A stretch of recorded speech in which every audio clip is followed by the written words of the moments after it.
United States Army Air Force is off for Berlin.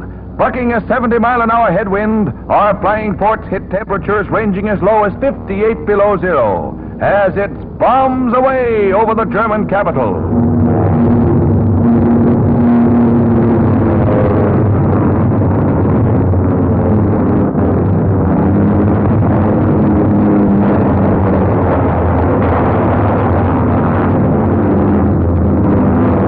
One of our motors is shot out as we head for home after this big raid that cost us 14 bombers. That channel is a welcome sight. Air Force pictures show how flares are used to signal which forts have wounded crewmen aboard and to send medical ground crews into action. They'll be ready with first aid and blood plasma.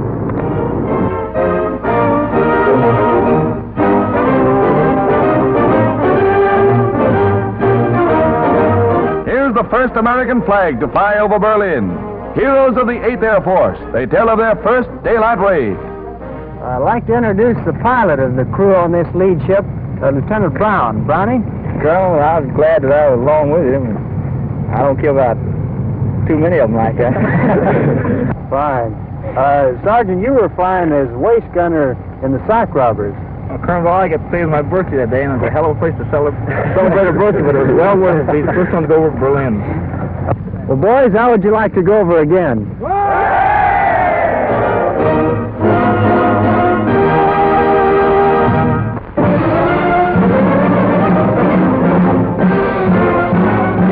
German prisoners of war in a northern Michigan camp take to their daily chores with a will, as the Signal Corps pictures show.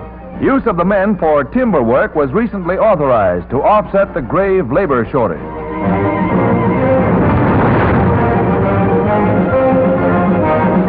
Many of these men are expert shoemakers. Prisoners receive 80 cents a day. They may save it or spend it at the prison canteen. Meals equivalent to those of the Army are served and apparently enjoyed.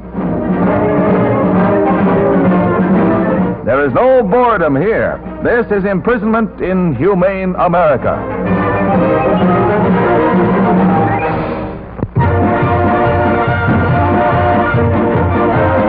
Brazilian fishermen find good fishing off their coast that pays better returns than the finny variety.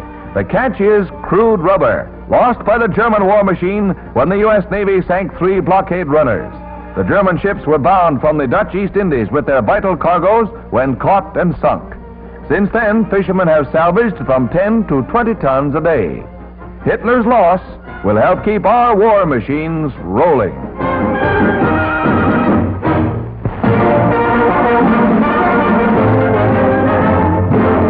At an airport somewhere in the Caribbean, a huge U.S. transport brings in Eleanor Roosevelt.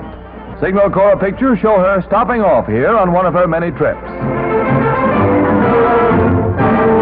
The Caribbean is important in America's defensive pattern, and Mrs. Roosevelt, with General Shedd, reviews the troops that are the bulwark of our far-flung defenses to the south.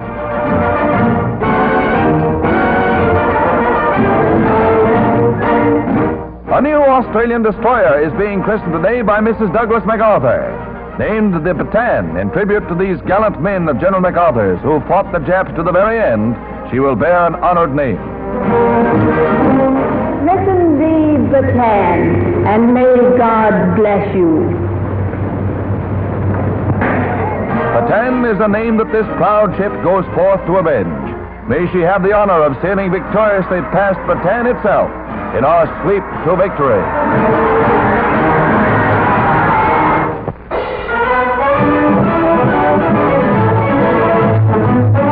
A task force raids the Saipan-Tinian Islands in the Marianas Group. Jap planes attack.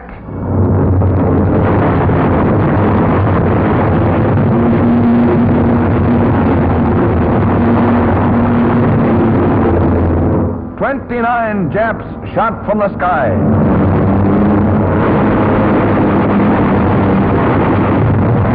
Altogether, including those wrecked on the ground, we accounted for 135 Jap planes. In addition, 2 enemy cargo ships were sunk and 9 others damaged. We lost only 6 planes. Not one of our ships was sunk. These are official Navy pictures.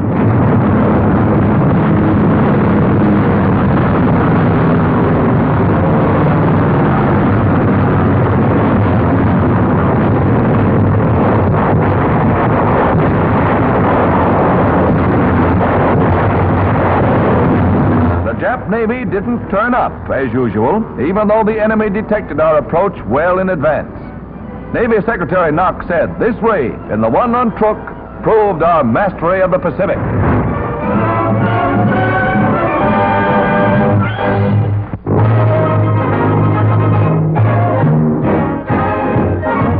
The great harp drips with rain, but it takes more than water to dampen the Irish come St. Patrick's Day in the morning.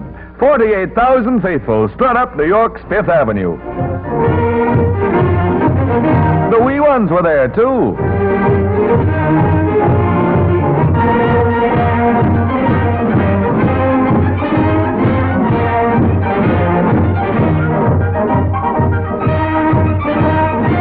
Mayor LaGuardia was invited.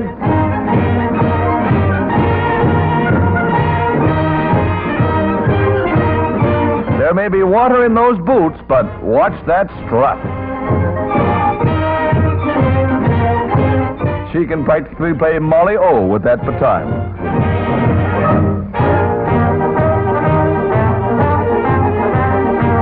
Sure, and it's a long parade with many of the fighting Irish missing. Today they're fighting on nearly every Allied front. May St. Patrick be with them.